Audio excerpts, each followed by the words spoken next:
Hello यूट्यूबकर, कसे आहात तुम्ही? थांबा थांबा थांबा, कुठे जाऊ नका. तुम्ही बरोबर चॅनलवर आहात. हा चॅनल आजीच्या गोष्टींचाच चॅनल आहे आणि मी प्रसाद आजीचं आज इथे स्वागत करत आहे.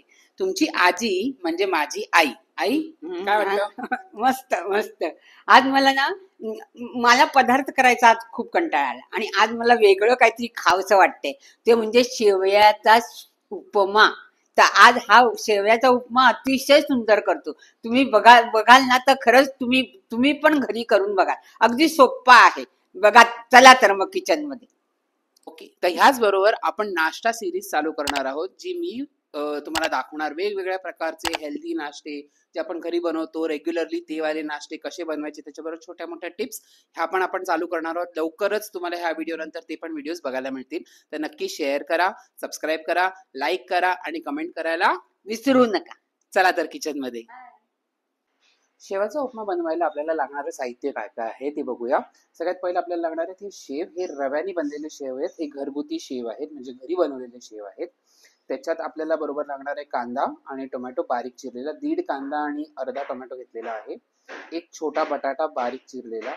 त्याच्याबरोबर आपण घेणार आहोत गाजर, कोथिंबीर, उडद डाळ, चणा डाळ, जिरं, मोहरी, मीठ, हिरवी मिरची, कढीपत्ता आणि लाल सुकी मिरची. ठीक आहे. पाणी लागेल आपल्याला उपमा बनवायचा आहे. तर चला बघूया काय करायचं.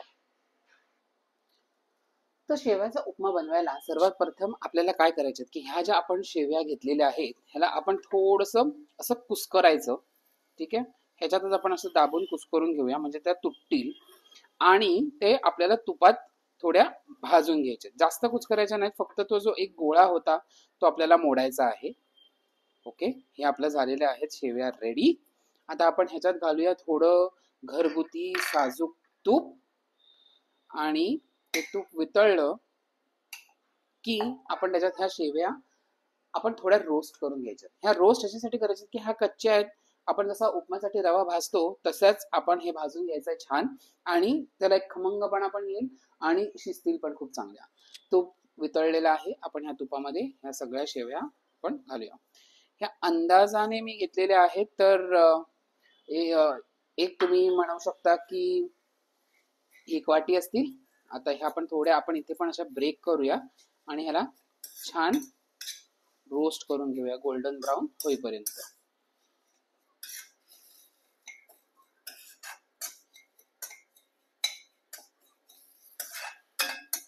आता ही जी शेव आहे आपली ही छान गोल्डन ब्राऊन व्हायला लागली आहे. त्याला एक ब्राऊन कलर यायला लागलाय.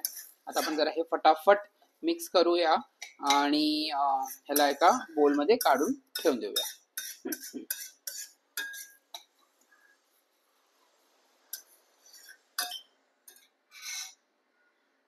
ही बघा, आपली शेव गोल्डन ब्राऊन छान भाजून रेडी आहे. हिला आपण आता साईडला ठेवूया आणि फोडणीची तयारी करूया. ठीक आहे. फोडणीसाठी आपण परत घेणार आहोत तूप. तर ह्याच भांड्यामध्ये थोडंसं शेव ह्याच्यात राहिलेलं आहे, काही फरक पडत नाही, आपल्याला चालण्यासारखं आहे. तर आपण ह्याच्यातच घालूया थोडंसं घरगुती तूप. ठीक आहे. तूप जसं वितळतं आपण त्याच्यात घालूया चण्याची डाळ आणि आपण घालणार त्याच्यात उडदाची डाळ. हे लगेच ह्याच्यासाठी घालायचं की हे थोडं भाजलं गेलं पाहिजे व्यवस्थित. तुम्ही जर का कच्ची ठेवली ना तर मजा नाही येत. म्हणून हे आपण छान थोडंसं असं ह्याला पण एक गोल्डन कलर आला पाहिजे. तर आपण ते भाजून घेऊया. तुम्हाला कळलं असेल हा जरा साऊथ इंडियन स्टाईलचा उपमा आहे, त्यामुळे ह्याच्यात चणा डाळ, उडद डाळ, लाल मिरची हे सगळ्या गोष्टी पडणार आहेत. तर एक जरा वेगळी टेस्ट येते ह्याला. आणि आमच्या घरी कसं आहे, रोजचा नाश्ता लागतो आम्हाला.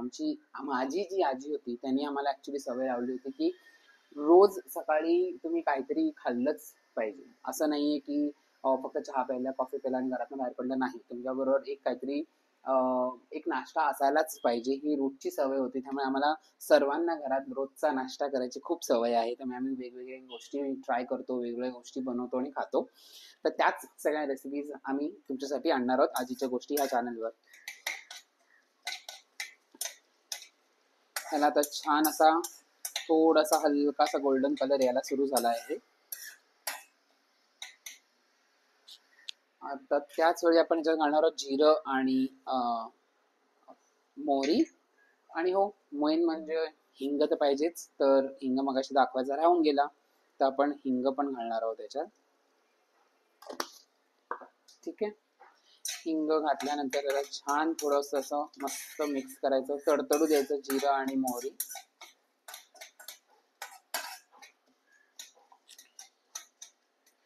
की आपण याच्यात घालणार आहोत लाल सुकी मिरची, खूप सारा कढीपत्ता. हा हा हा हा, गॅस कमी, आणि हिरवी मिरची. ठीक आहे.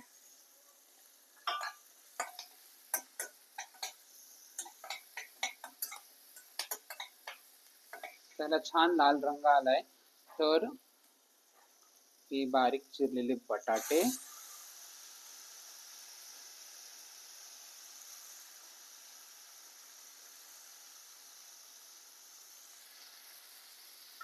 मला एकदम बारीक आवडतात बटाटे. मी जास्त मोठे नाही कापत, जसे आपण पोह्याला कापतो तसं मी पोह्याला पण असेच कापतो. त्यामुळे त्याचा एक वेगळा स्वाद येतोय, छान वाटतात ते बारीक बारीक बटाटे खायला. आणि त्याचबरोबर आपण हे बारीक चिरलेला गाजरही घालूया.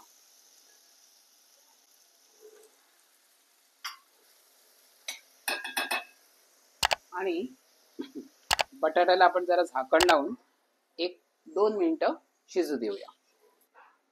बटाटा बघूया आपण जरा एकदा ढवळून घ्यायचं, म्हणजे तो खाली चिकटायला नाही पाहिजे.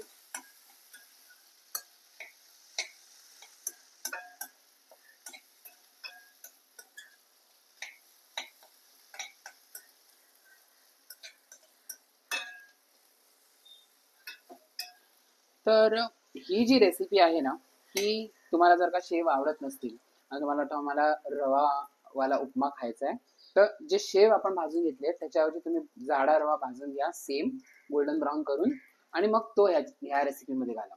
तो उपमा होईल, हा शेवयाचा उपमा होईल. सेम रेसिपी, सेम इन्ग्रेडियंट्स, काही त्याला तुम्हाला वेगळ्या गोष्टी लागत नाहीत.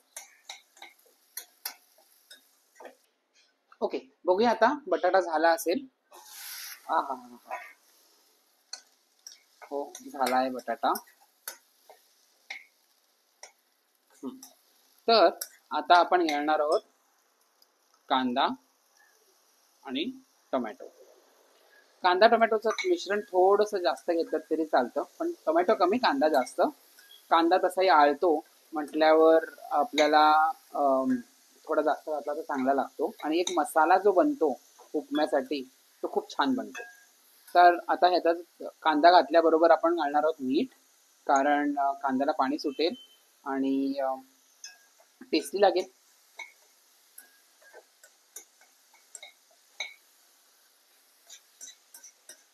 ओके, हे पण एक छान असं मिश्रण बनतं आहे. ह्याच्यात आपण झाकण लावूया जरा, आणि थोडा वेळ 1-2 मिनिटं ह्याला शिजू देऊया. तोपर्यंत आपण याच्यात पाणी घालायचं नंतर, आणि कोथिंबीर आपण कापून ठेवलेली आहे.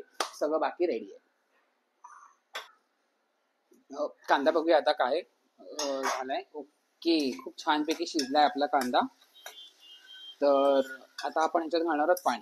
आता काही लोक जे उपमा बनवतात ते म्हणतात की 1 वाटी उपम्याला 2 वाटी पाणी, कोण म्हणतं 1 वाटीला 1.5 वाटी पाणी.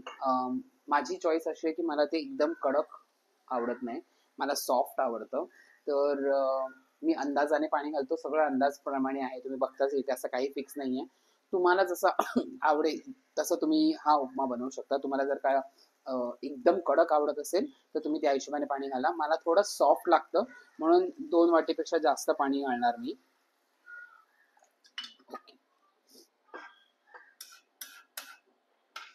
आणि गॅस मोठा करूया आपण, कारण काय पाणी उकळायला पाहिजे. ठीक आहे, थोडंसं अजून मला वाटतं पाणी चालेल. बस झालं. हे एवढं पाणी आपण घालूया याच्यात, आणि गॅस मोठा आहे. त्याला उकळी आली की आपण हे सगळे शेव त्याच्यात टाकणार. थोडीशी कोथिंबीर आपण आता याच्यात टाकून देऊया, पाण्याला वेगळा स्वाद यायला कोथिंबीरीचा. मिक्स करून घेऊ आपण. पाणी उकळलंय, वा, छान उकळी आली आहे पाण्याला. आपण आता ह्याच्यात हे जे शेव आपण भाजून ठेवले आहेत, हे सगळेच्या सगळे शेव आपण त्याच्यात घालूया.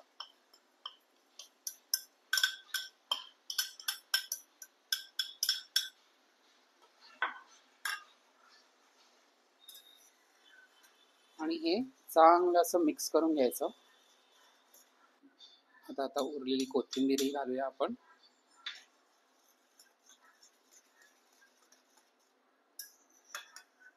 आणि हे रव्याचे शेव आहेत ना, ते पाणी सगळं शोषून घेणार तुमचं. त्यामुळे त्याला छान असं उकळी येऊन दे, मिक्स करून ठेवून द्यायचं.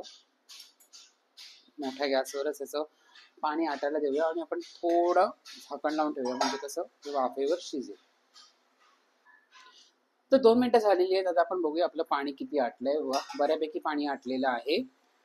एकदा आपण हे मिक्स करून घेऊया. थोडं पाणी अजून आटायला पाहिजे.